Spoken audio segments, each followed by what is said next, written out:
has a lot more resonance than that of a leading hard New York Times liberal. And it's something that we see all around for very pragmatic reasons. Put another way, women and girls aren't the problem, they're the solution. Oh, maybe maybe when I dropped it, here we go.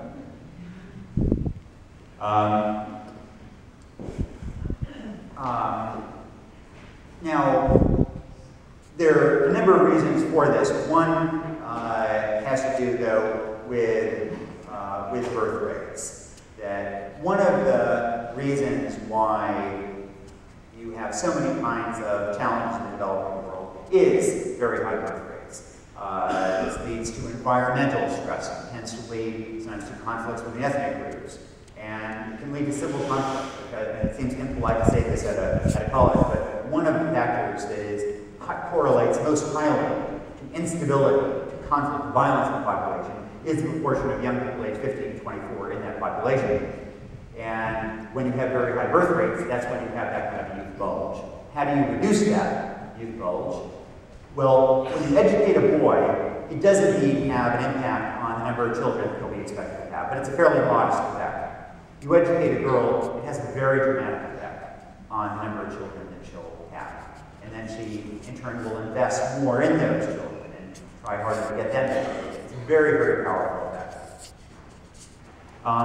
Well, if this is indeed the central moral challenge, what would an agenda look like with it? And let me first of all offer some advice to those of you who are Reed students.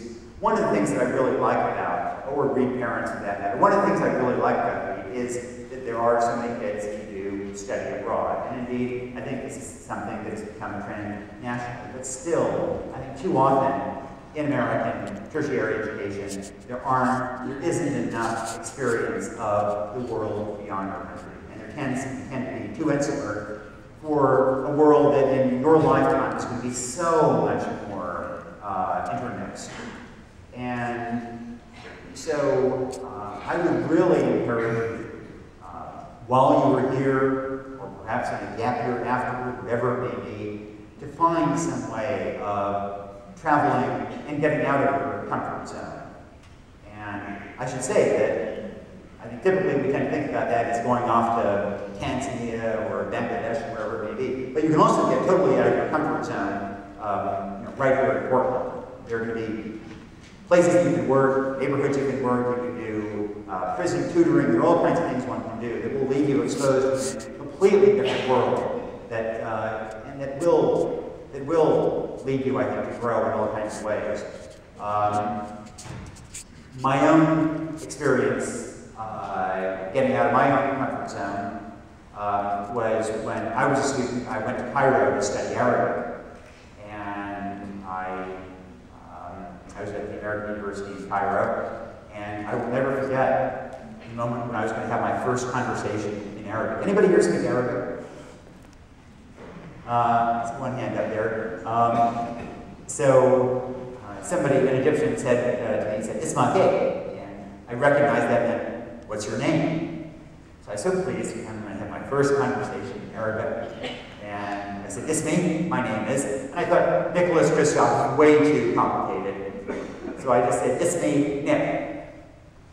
Well, this Egyptian kind of gasped, looked at me in horror, and took a step backward, and repeated in this very tremulous voice, he said, "Isma ke?" You know, I knew something had gone wrong. But sort of following the general American understanding that anybody can understand English if it's spoken loudly enough. So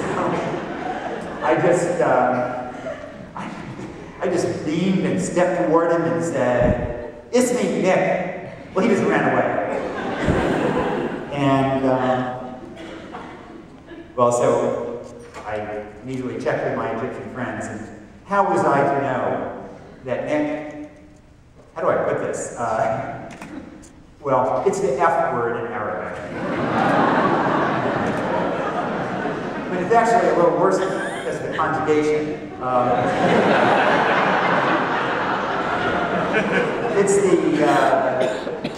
It's the familiar, the equivalent of the to form. So you can never be vulgar to be condescending. And to be precise, it's the familiar imperative.